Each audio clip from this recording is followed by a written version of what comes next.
ನಮಸ್ಕಾರ. ವಿಡಿಯೋ ನೋಡುವಂತ ಎಲ್ಲ ಆತ್ಮೀಯ ವೀಕ್ಷಕರಿಗೆ ಹಾಗೂ ನನ್ನ ಮುದ್ದು ವಿದ್ಯಾರ್ಥಿ ಬಳಗಕ್ಕೆ ಹೃದಯಪೂರ್ವಕ ಧನ್ಯವಾದಗಳನ್ನ ಹೇಳುತ್ತಾ ಇವತ್ತಿನ ವಿಡಿಯೋದಲ್ಲಿ ನಿಮ್ಗೆ ಏನ್ ಕಲಿಸ್ಕೊಡ್ತಾ ಇದ್ದೀನಿ ಅಂದ್ರೆ, ಇವತ್ತು ಕಂಪ್ಯೂಟರ್ ಮೇಲೆ ಯಾವುದೇ ಕ್ಷೇತ್ರದಲ್ಲಿ ನೀವು ಕೆಲಸಕ್ಕೆ ಹೋದಾಗ ಕಂಪ್ಯೂಟರ್ ಒಳಗಡೆ ಬಿಲ್ ಗಳನ್ನ ಯಾವ ರೀತಿಯಾಗಿ ಎಂಟ್ರಿ ಮಾಡಿ ಇವತ್ತು ನಮ್ಗೆ ಬಿಲ್ ಅನ್ನ ಪ್ರಿಂಟ್ ಯಾವ ರೀತಿಯಾಗಿ ಹಾಕಿ ಕೊಡ್ತಾರೆ ಅನ್ನುವಂತ ವಿಧಾನವನ್ನ ಸಂಪೂರ್ಣವಾಗಿ ಕಲಿಸ್ಕೊಡ್ತಾ ಇದ್ದೀನಿ.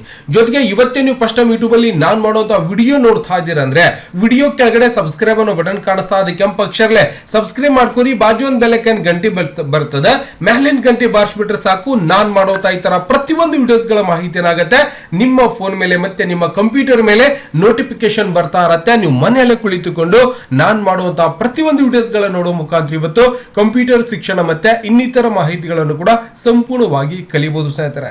ನೋಡೋಣ ಇವತ್ತು ಯಾವ ರೀತಿಯಾಗಿ ಕಂಪ್ಯೂಟರ್ ಒಳಗಡೆ ಇವತ್ತು ಬಿಲ್ ಗಳನ್ನ ಎಂಟ್ರಿ ಮಾಡಿ ನಿಮ್ಗೆ ಬಿಲ್ ಒಂದು ರಸೀತಿಯನ್ನ ಯಾವ ರೀತಿಯಾಗಿ ಪಾವತಿ ಕೊಡ್ತಾರೆ ಕಂಪ್ಯೂಟರ್ ಪ್ರಿಂಟ್ ಅನ್ನೋದನ್ನ ಸಂಪೂರ್ಣವಾಗಿ ಕಲಿಸ್ಕೊಡ್ತೀನಿ.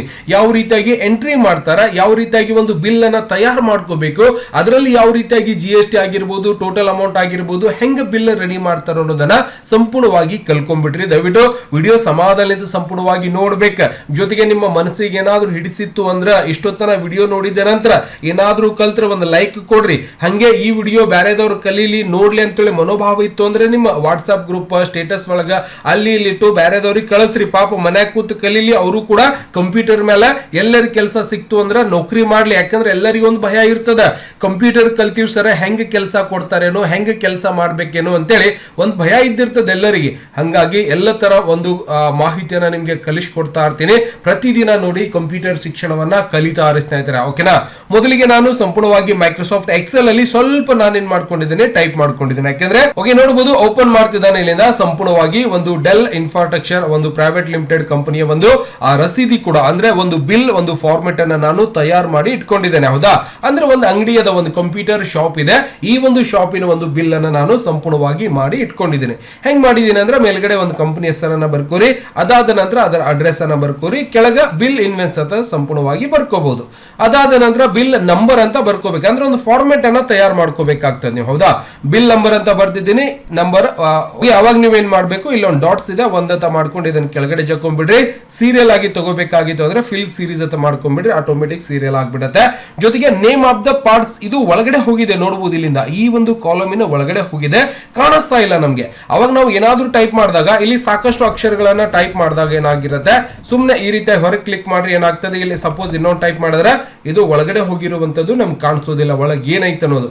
ಹಾಗಾಗಿ ನೀವೇನ್ ಮಾಡ್ಬೇಕು ಅಂತ ಸಂದರ್ಭದಲ್ಲಿ ಇದನ್ನ ಸಂಪೂರ್ಣವಾಗಿ ಸೆಲೆಕ್ಷನ್ ಮಾಡ್ಕೊಂಡು ಎಲ್ಲಿ ಹೋಗ್ಬೇಕಪ್ಪ ಅಂದ್ರೆ, ಇಲ್ಲಿ ನಿಮ್ಗೆ ಫಾರ್ಮೆಟ್ ಅಂತ ಒಂದು ಟ್ಯಾಬ್ ಕಾಣಿಸ್ತಾ ಇರತ್ತೆ, ಇದ್ರ ಮೇಲೆ ಹೋಗಿ ಆಟೋ ಫಿಟ್ ಒಂದು ಕಾಲಮ್ ವಿಡ್ತ್ ಮೇಲೆ ಕ್ಲಿಕ್ ಮಾಡಿ. ನೀವು ಕಾಲಮ್ ಅಲ್ಲಿ ಎಷ್ಟು ಬರ್ದಿದ್ದೀರಿ ಅಷ್ಟೇ ಕಾಲಮ್ ಏನಾಗ್ಬಿಡುತ್ತೆ, ಆಟೋಮೆಟಿಕ್ ಆಗಿ ಫಿಟ್ ಆಗಿ ಬಂದ್ಬಿಡ್ತಾವ. ಇನ್ನು ಸ್ವಲ್ಪ ಸರಿಸ್ಕೊಳ್ಳೋಣ, ಏನ್ ತೊಂದರೆ ಇಲ್ಲ, ಸ್ವಲ್ಪ ಈ ರೀತಿಯಾಗಿ ಸರಿಸ್ಕೊಂಡು ಕೂಡ ಅಡ್ಜಸ್ಟ್ಮೆಂಟ್ ಮಾಡಿ ಕೂಡ ನೀವು ಕೆಲಸವನ್ನ ಮಾಡಬಹುದು.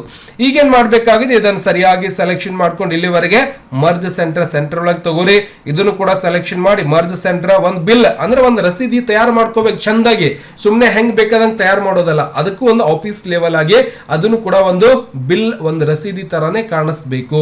ಓಕೆನಾ, ನೀವು ಯಾವುದೇ ಒಂದು ವಸ್ತುಗಳ ತಗೊಂಡ್ಬಂದಾಗ ನಿಮ್ ಕೈಗೆ ಒಂದು ಬಿಲ್ ಕೊಡ್ತಾರೆ ನೋಡ್ರಿ, ಎಷ್ಟು ಚಂದ ಫಾರ್ಮೆಟ್ ಇರ್ತದ. ಆ ರೀತಿಯಾಗಿ ನೀವು ಕೂಡ ಸ್ವಂತ ಒಂದು ಫಾರ್ಮೆಟ್ ರೆಡಿ ಮಾಡ್ಕೊಂಡು ಇದರಲ್ಲಿ ಬಿಲ್ ಗಳನ್ನ ಎಂಟ್ರಿ ಮಾಡಿ ನೀವು ಪ್ರಿಂಟ್ ಅನ್ನ ಕೊಡ್ತಾ ಹೋಗಬಹುದು. ಓಕೆನಾ, ಅಂದ್ರೆ ಮೊದಲಿಗೆ ನಾವು ಎಲ್ಲಿ ಕೆಲಸ ಮಾಡ್ತಾ ಇದೀವಿ ಅದರ ಒಂದು ಕಂಪನಿಯ ಒಂದು ಬಿಲ್ ಅನ್ನ ನೀವೇನ್ ಮಾಡ್ಬೇಕು, ಒಂದು ಫಾರ್ಮೆಟ್ ಅನ್ನ ತಯಾರು ಮಾಡಿ ಇಟ್ಟಿರ್ಬೇಕು. ಅವಾಗ ಅವ್ರು ಏನ್ ಐಟಮ್ಸ್ ತಗೋತಾ ಇದಾರೆ ಆ ಒಂದು ಐಟಮ್ಸ್ ಗಳ ಹೆಸರನ್ನ ಇಲ್ಲಿ ಆಟೋಮೆಟಿಕ್ ನೀವು ಟೈಪ್ ಮಾಡಬೇಕು. ಅಥವಾ ನಾನು ಟೈಪ್ ಮಾಡ್ಕೊಂಡಿದ್ದೀನಿ, ಮೌಸ್, ಕೀಬೋರ್ಡ್, ಸ್ಪೀಕರ್ಸ್ ಎಲ್ಲವನ್ನು ಕೂಡ ಟೈಪ್ ಮಾಡಿದ್ದೀನಿ. ನೀವು ಯಾವ ಕ್ಷೇತ್ರದಲ್ಲಿ ಕೆಲಸ ಮಾಡ್ತಾ ಇದ್ರಿ, ನೀವು ಯಾವ ಐಟಮ್ಸ್ ಅನ್ನ ಮಾರಾಟ ಮಾಡ್ತಾ ಇದ್ರಿ ಅದರ ಒಂದು ಐಟಮ್ಸ್ ಅನ್ನ ನೀವು ಬರೀಬಹುದು. ಅಂದ್ರೆ ನಿಮ್ಮ ಕಡೆಯಿಂದ ಏನ್ ಖರೀದಿ ತಗೋತಾ ಇದಾರೆ ಬೇರೆಯವರು ಅದನ್ನ ಬರ್ಕೋಬಹುದು. ಅದಕ್ಕೆ ನೀವು ಏನ್ ರೇಟ್ ಕೊಡ್ತಾ ಇದ್ರಿ ಅದನ್ನ ಬರೀಬಹುದು. ಅವರು ಎಷ್ಟು ಪರ್ಚೇಸ್ ಮಾಡ್ತಾ ಇದ್ದಾರೆ, ನಿಮ್ ಕಡೆಯಿಂದ ಎಷ್ಟು ತಗೋತಾ ಇದಾರೆ ಅದನ್ನ ಬರೀಬಹುದು. ನೆಕ್ಸ್ಟ್ ಟೋಟಲ್ ಅಮೌಂಟ್ ಕೂಡ ನೀವು ಸಂಪೂರ್ಣವಾಗಿ ಕ್ಯಾಲ್ಕುಲೇಷನ್ ಮಾಡ್ಕೊಂಡು ಹಾಕ್ಬೇಕಾಗ್ತದೆ. ಓಕೆ, ಈ ರೀತಿಯಾಗಿ ಬರ್ದಾದ್ಮೇಲೆ ಇದನ್ನ ಸ್ವಲ್ಪ ದೊಡ್ಡ ಮಾಡ್ಕೋತೀನಿ ನಾನು. ಎ ಮೇಲೆ ಕ್ಲಿಕ್ ಮಾಡ್ಕೊಳ್ಳೋಣ, ಸ್ವಲ್ಪ ದೊಡ್ಡದಾಗತ್ತೆ. ನೆಕ್ಸ್ಟ್ ಬಿ ಮೇಲೆ ಕ್ಲಿಕ್ ಮಾಡಿ ಸ್ವಲ್ಪ ದಪ್ಪ ಆಗ್ತದೆ. ಕಲರ್ ಕೂಡ ಬೇಕು ಅಂದ್ರೆ ಕೊಡಬಹುದು, ಬ್ಯಾಡ್ ಅಂದ್ರೆ ಬಿಡಬಹುದು. ನೆಕ್ಸ್ಟ್ ಇದನ್ನು ಕೂಡ ಸ್ವಲ್ಪ ದೊಡ್ಡದು ಬೇಕು ಸರ್, ಇಷ್ಟೇ ಇರ್ಲಿ ಪರವಾಗಿಲ್ಲ, ಇನ್ನು ಸ್ವಲ್ಪ ದೊಡ್ಡದು ಬೇಕು ಅಂದ್ರೆ ದೊಡ್ಡದು. ಬಿ ಮೇಲೆ ಕ್ಲಿಕ್ ಮಾಡ್ರಿ, ಬೋಲ್ಡ್ ಆಗ್ತದೆ, ಅದಕ್ಕೂ ಕೂಡ ಒಂದು ಕೆಂಪು ಕೊಟ್ಬಿಡೋಣ. ನೆಕ್ಸ್ಟ್ ಬಿಲ್ ಇನ್ವೆನ್ಸ್ ಅಂತ ಬರುತ್ತೆ, ಇದಕ್ಕೂ ಕೂಡ ಎಲ್ಲಿವರೆಗೆ ಅಂದ್ರೆ ನಾನು ಯಾಕೆ ಸೆಲೆಕ್ಷನ್ ಮಾಡ್ಕೋತೀನಿ ಅಂದ್ರೆ, ಇಲ್ಲಿವರೆಗೆ ಮಾಡ್ಕೊಂಡೆ ಅಂದ್ರೆ ಏನಾಗ್ತದೆ, ಇದು ಅರ್ಧ ಬರ್ಧ ಅಂದ್ರೆ ಮುಂದಕ್ಕೆ ಬಂದ್ಬಿಡ್ತದೆ, ಸೆಂಟರ್ ಒಳಗೆ ಬರೋದಿಲ್ಲ. ಹಾಗಾಗಿ ಕೆಳಗಡೆ ನಮ್ಮ ಒಂದು ವಿಷಯ ಎಲ್ಲಿವರೆಗೆ ಇರುತ್ತೆ ಕಾಲಮ್, ಅಲ್ಲಿವರೆಗೆ ಮಾತ್ರ ಇದನ್ನು ಸೆಲೆಕ್ಷನ್ ಮಾಡಿ ಮರ್ಜ್ ಸೆಂಟರ್ ಮಾಡ್ಕೋಬೇಕು. ಓಕೆನಾ, ಮರ್ಜ್ ಸೆಂಟರ್ ಮಾಡಿದ ನಂತರ ಇದಕ್ಕೂ ಕೂಡ ಸ್ವಲ್ಪ ದೊಡ್ಡದು ಮಾಡಬೇಕು ಅಂದ್ರೆ ಬಿ ಮೇಲೆ ಕ್ಲಿಕ್ ಮಾಡ್ರಿ, ಇಲ್ಲಿಂದ ಅಕ್ಷರನ ದೊಡ್ಡದು ಮಾಡ್ಕೋಬಹುದು. ಗೊತ್ತಾಗ್ತದ, ಬಿಲ್ ಇನ್ವೆನ್ಸ್ ಅಂತ ದೊಡ್ಡ ಮಾಡ್ಕೋಬಹುದು, ಬಹಳಷ್ಟು ಈಸಿಯಾಗಿ ಬಂದ್ಬಿಡ್ತದ. ಓಕೆ, ನೆಕ್ಸ್ಟ್ ಕೆಳಗಡೆ ಕೂಡ ಸ್ವಲ್ಪ ದೊಡ್ಡ ಆಗ್ಬೇಕು ಸರ್ ಅಕ್ಷರ ಅಂದ್ರೆ ದೊಡ್ಡ ಮಾಡ್ಕೋಬಹುದು, 14 ಇಟ್ಕೋಬಹುದು, 14 ಇಟ್ಕೊಳ್ಳೋಣ. ಅದಾದ ನಂತರ ಇವುಗಳನ್ನ ಸೆಲೆಕ್ಷನ್ ಮಾಡ್ಕೊಂಡು ಫಾರ್ಮೆಟ್ ಒಳಗೆ ಹೋಗಿ ಆಟೋ ಫಿಟ್ ಕಾಲಮ್ ಮೇಲೆ ಕ್ಲಿಕ್ ಮಾಡ್ರಿ, ಆಟೋಮೆಟಿಕ್ ಆಗಿ ನಮ್ಗೆ ಒಂದು ಬಿಲ್ ಆಗಿ ಪರಿವರ್ತನೆ ಆಗ್ಬಿಡ್ತಾವ. ತಿಳಿತದ ಅಂದ್ರೆ ಕರೆಕ್ಟ್ ಆಗಿ ಬಂದ್ಬಿಡ್ತದ. ಈಗೇನ್ ಮಾಡ್ಬೇಕಾಗಿದೆ, ನಾನು ರೇಟ್ ಕೊಡ್ಬೇಕಾಗಿದೆ, ಸಂಪೂರ್ಣವಾಗಿ ಮಾಡ್ಕೊಂಡಿದ್ದೇನೆ ಸರ್. ಇದಕ್ಕೆ ಒಂದು ಚಾರ್ಟ್ ಬರ್ಬೇಕಲ್ಲ, ಒಂದು ಅಂದ್ರೆ ಲೈನ್ಸ್ ಗಳು ಕೂಡ್ಬೇಕಲ್ಲ ಕರೆಕ್ಟ್ ಆಗಿ. ಅಂದ್ರೆ ನಾವು ಹೆಂಗ್ ಮಾಡ್ಬೇಕು, ಅದಕ್ಕೆ ಕರೆಕ್ಟ್ ಆಗಿ ಒಂದು ಫಾರ್ಮೆಟ್ ತರ ಕಾಣಿಸ್ಬೇಕಾಗಿದೆ ಅಲ್ಲ ಸರ್. ಅದಕ್ಕೆ ನಾ ಏನ್ ಮಾಡ್ಬೇಕು ಅಂದ್ರೆ ಏನ್ ಮಾಡ್ಬೇಕಪ್ಪ, ಅದಕ್ಕೆ ಸಂಪೂರ್ಣವಾಗಿ ಸೆಲೆಕ್ಷನ್ ಮಾಡ್ಕೊಂಡು ಏನ್ ಮಾಡ್ಬೇಕು, ನೀವು ಇಲ್ಲಿ ಒಂದು ಪಾಯಿಂಟ್ಸ್ ಇರುತ್ತೆ, ಅಲ್ಲಿ ಹೋಗಿ ಬೋಲ್ಡ್ ಮಾಡ್ಕೊಂಡ್ಬಿಡ್ರಿ, ಕಂಪ್ಲೀಟ್ ಬೋಲ್ಡ್ ಆಗ್ಬಿಡತ್ತೆ. ಹೌದಾ, ಬೋಲ್ಡ್ ಆದ ನಂತರ ಈಗೇನ್ ಮಾಡ್ಬೇಕಾಗಿದೆ, ಇವುಗಳಿಗೆ ಅಮೌಂಟ್ ಹಚ್ಚಬೇಕಾಗಿದೆ. ಮೌಸ್ ಎಷ್ಟು ರೂಪಾಯಿಗೆ ನೀವು ಕೊಡ್ತಾ ಇದೀನಿ, 350 ರೂಪಾಯಿಗೆ ಒಂದು ಮೌಸ್ ಕೊಡ್ತಾ ಇದೀನಿ. ನೆಕ್ಸ್ಟ್ ಕೀಬೋರ್ಡ್ ಬಂದ್ಬಿಟ್ಟು 520 ರೂಪಾಯಿಗೆ ಒಂದು ಕೀಬೋರ್ಡ್ ನಾನು ಕೊಡ್ತಾ ಇದೀನಿ. ನೆಕ್ಸ್ಟ್ ಸ್ಪೀಕರ್ ಬಂದ್ಬಿಟ್ಟು ಎಷ್ಟು, 630 ರೂಪಾಯಿಗೆ ಒಂದು ಸ್ಪೀಕರ್ ಕೊಡ್ತಾ ಇದೀನಿ. ನೆಕ್ಸ್ಟ್ ಅದೇ ತರ ನೀವೇನ್ ಮಾಡ್ಬೋದು, ಹಾರ್ಡ್ ಡಿಸ್ಕ್ ಬಂದ್ಬಿಟ್ಟು ಪೆನ್ ಡ್ರೈವ್ ಅಂತ ಇದೆ, ಪೆನ್ ಡ್ರೈವ್ 450 ರೂಪಾಯಿಗೆ ಒಂದು ಪೆನ್ ಡ್ರೈವ್ ಮಾಡ್ತಾ ಇದೀನಿ. ಹಾರ್ಡ್ ಡಿಸ್ಕ್ ಬಂದ್ಬಿಟ್ಟು ಎಷ್ಟು ಕೊಡ್ತಾ ಇದೀನಿ, 1850 ರೂಪಾಯಿಗೆ ಒಂದು ಹಾರ್ಡ್ ಡಿಸ್ಕ್ ಅನ್ನ ಮಾರಾಟ ಮಾಡ್ತಾ ಇದೀವಿ. ನೆಕ್ಸ್ಟ್ ಹೆಡ್ಫೋನ್ ಬಂದ್ಬಿಟ್ಟು 420 ರೂಪಾಯಿಗೆ ಒಂದು ಹೆಡ್ಫೋನ್ ಕೊಡ್ತಾ ಇದೀನಿ. ನೆಕ್ಸ್ಟ್ LCD ಬಂದ್ಬಿಟ್ಟು 4230 ರೂಪಾಯಿಗೆ ಒಂದು LCD ಕೊಡ್ತಾ ಇದೀನಿ. ಮದರ್ ಬೋರ್ಡ್ ಅಂತ ಬರುತ್ತೆ, ಮದರ್ ಬೋರ್ಡ್ಗೆ 4620 ರೂಪಾಯಿಗೆ ಒಂದು ಮದರ್ ಬೋರ್ಡ್. UPS ಬಂದ್ಬಿಟ್ಟು 1800 ರೂಪಾಯಿಗೆ ಒಂದು UPS ಕೊಡ್ತಾ ಇದೀನಿ.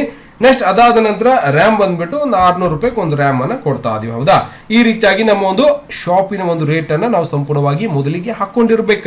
ಈಗ ಯಾರಾದ್ರೂ ನೀವು ಬಿಲ್ ಒಂದು ಸೆಕ್ಷನ್ ಒಳಗೆ ಕೂತೀರಿ, ಬರ್ತಾರೋರು ಸರ್ ಮೌಸ್ 5 ತಗೊಂಡೇನ್ರಿ ಅಂತ ಹೇಳ್ತಾರೆ. ಯಾಕಂದ್ರೆ ಅದು ಎಲೆಕ್ಟ್ರಾನಿಕ್ ಅಂಗಡಿನೇ ಅದು, ಅಲ್ಲಿ ನಿಮ್ಮ ಹತ್ರ ಇರುವಂತಹ ವಸ್ತು ಬಿಟ್ಟು ಬೇರೆ ತಗೊಳ್ಳೋದಿಲ್ಲ ಅವರು. ಎಷ್ಟು ತಗೊಂಡ್ಯಪ್ಪ ಅಂತ ಕೇಳ್ಬೇಕು ಅವರಿಗೆ. ಸರ್ ನಾ 12 ಮೌಸ್ ತಗೊಂಡೇನ್ರಿ. ಹೌದಾ, ಭಾರಿ ಆಯ್ತು. ನೆಕ್ಸ್ಟ್ ಕೀಬೋರ್ಡ್ ಎಷ್ಟು ತಗೊಂಡ್ಯಪ್ಪ, ಒಂದು 6 ಕೀಬೋರ್ಡ್ ತಗೊಂಡೇನ್ರಿ. ಸ್ಪೀಕರ್ ಒಂದು ಸ್ಪೀಕರ್ ಎಷ್ಟು ತಗೊಂಡ್ಯಪ್ಪ ಕೇಳ್ತಾರ, ಒಂದು 9 ಸ್ಪೀಕರ್ ತಗೊಂಡಿನಿ ಸರ್. ನೆಕ್ಸ್ಟ್ ಒಂದು 7 ಪೆನ್ ಡ್ರೈವ್ ತಗೊಂಡಿನ್ರಿ. ಅದಾದ ನಂತರ ಒಂದು 5 ಹಾರ್ಡ್ ಡಿಸ್ಕ್ ತಗೊಂಡಿನ್ರಿ, 4 ಹೆಡ್ಫೋನ್ ತಗೊಂಡಿದ್ದೀನಿ. ನೆಕ್ಸ್ಟ್ ಅದಾದ ನಂತರ 2 LCD ತಗೊಂಡಿದ್ದೀನಿ.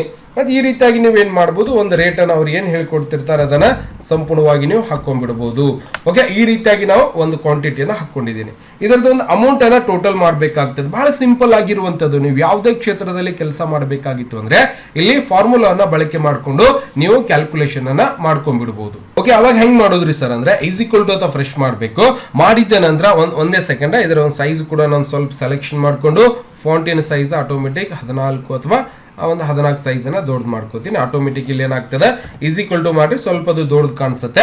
ನಾವು ರೇಟ್ ಎಷ್ಟು 350 ರೂಪಾಯಿಗೆ ಒಂದು ಮೌಸ್ ಕೊಡ್ತಾ ಇದೀವಿ ಅಂದ್ರೆ ಸೆಲೆಕ್ಷನ್ ಮಾಡಿ ಇಂಟು ಮೇಲೆ ಕ್ಲಿಕ್ ಅನ್ನ ಮಾಡ್ಕೊಂಡು ಸ್ಟಾರ್ ಮೇಲೆ ಕ್ಲಿಕ್ ಮಾಡ್ಬೇಕು. ಕೀಬೋರ್ಡ್ ಅಲ್ಲಿ ಸ್ಟಾರ್ ಸಿಗುತ್ತೆ, ಮಲ್ಟಿಪ್ಲಿಕೇಶನ್ ಮಾಡ್ಲಿಕ್ಕೆ 12 ಎಂಟರ್ ಮಾಡ್ಕೊಂಡ್ರೆ ಇಷ್ಟೇ ಫಾರ್ಮುಲಾ ಹಾಕಿದ್ರೆ ಆಟೋಮೆಟಿಕ್ ಆಗಿ 4200 ರೂಪಾಯಿ ಟೋಟಲ್ ಬಿಲ್ ಆಗ್ತಾ ಇದೆ. ಕೆಳಗಡೆ ನೋಡ್ರಿ ನಾವು ಸರ್ತಿ ಈಕ್ವಲ್ ಟು 1ಕ್ಕೆ 520 ಅಂದ್ರೆ ಸ್ಟಾರ್ ಹಾಕೊಂಡು ಎಷ್ಟು ತಗೋತಾ ಇದಾರೆ ಅವರು, 6 ತಗೋತಾ ಇದಾರೆ ಅಂದ್ರೆ ಅಮೌಂಟ್ ಎಷ್ಟಾಯ್ತು ಅನ್ನೋದನ್ನ ನಾವು ಈ ರೀತಿಯಾಗಿ ಫಾರ್ಮುಲಾ ಹಾಕಿ ಎಂಟರ್ ಮಾಡ್ಕೋಬೇಕು.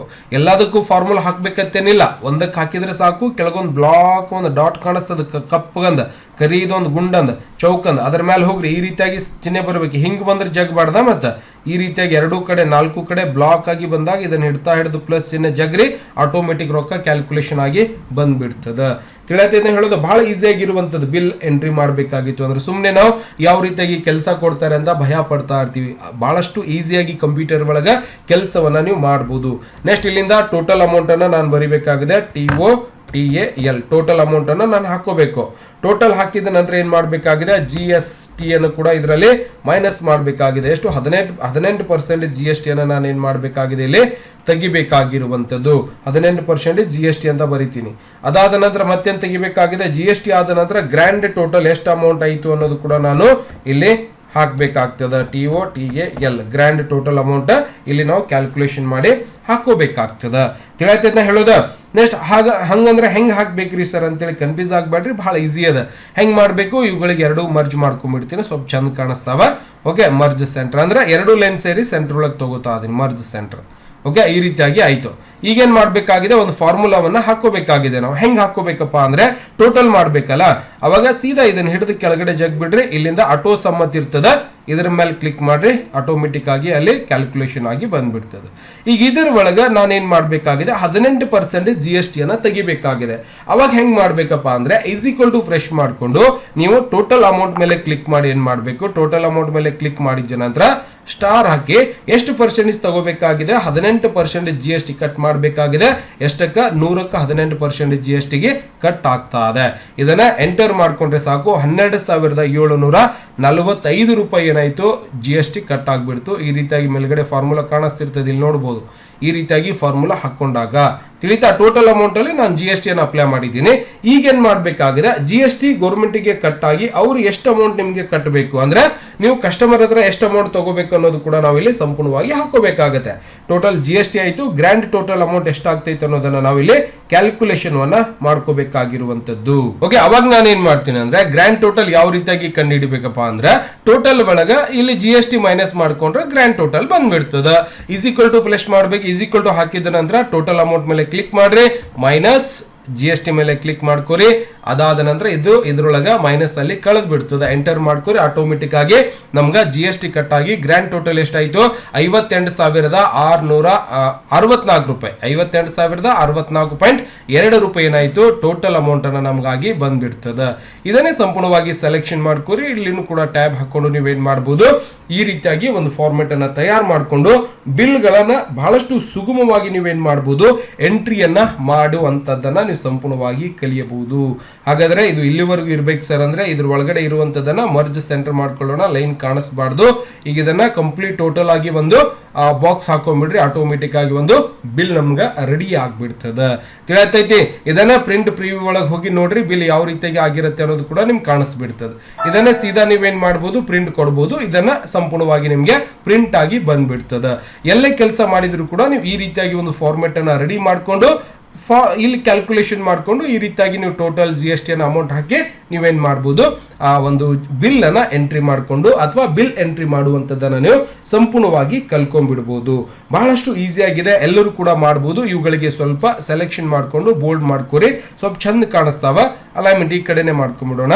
ಅಮೌಂಟ್ ಕೂಡ ಸೆಲೆಕ್ಷನ್ ಮಾಡ್ಕೊಂಡು ಬೋಲ್ಡ್ ಮಾಡ್ಕೊಂಡು ಸ್ವಲ್ಪ ಹೈಲೈಟ್ ಕಾಣಿಸ್ತದೆ, ಎಷ್ಟು ಅಮೌಂಟ್ ಆಯ್ತು ಅನ್ನೋದು ಕೂಡ ಅವರಿಗೂ ಕೂಡ ಸಂಪೂರ್ಣವಾಗಿ ಗೊತ್ತಾಗ್ಬಿಡತ್ತೆ. ಈ ರೀತಿಯಾಗಿ ನಾವೇನ್ ಮಾಡಬಹುದು, ಒಂದು ಕೆಲಸವನ್ನ ಸಂಪೂರ್ಣವಾಗಿ ಬಿಲ್ ಎಂಟ್ರಿ ಮಾಡುವಂತ ಕೆಲಸವನ್ನ ನಾವು ಸಂಪೂರ್ಣವಾಗಿ ಕಲಿಬಹುದು. ಸ್ನೇಹಿತರೆ, ದಯವಿಟ್ಟು ವಿಡಿಯೋ ಇಷ್ಟ ಆಗಿತ್ತು ಅಂದ್ರೆ ಲೈಕ್ ಮಾಡೋದನ್ನ ಮರಿಬಾರ್ದು. ಇದರಲ್ಲಿ ಏನಾದರೂ ಕಲ್ತಿದ್ದಿ ಆದಲ್ಲಿ ದಯವಿಟ್ಟು ಲೈಕ್ ಅನ್ನ ಮಾಡಿ. ಮುಂದಿನ ವಿಡಿಯೋಗಳಿಗಾಗಿ ಸಬ್ಸ್ಕ್ರೈಬ್ ಮಾಡೋದನ್ನ ಮರಿಬೇಡಿ. ಮತ್ತೆ ಸಿಗೋಣ ಮುಂದಿನ ವಿಡಿಯೋದಲ್ಲಿ. ನಮಸ್ಕಾರ. ವಿಡಿಯೋ ನೋಡುವಂತ ಎಲ್ಲ ಆತ್ಮೀಯ ವೀಕ್ಷಕರಿಗೆ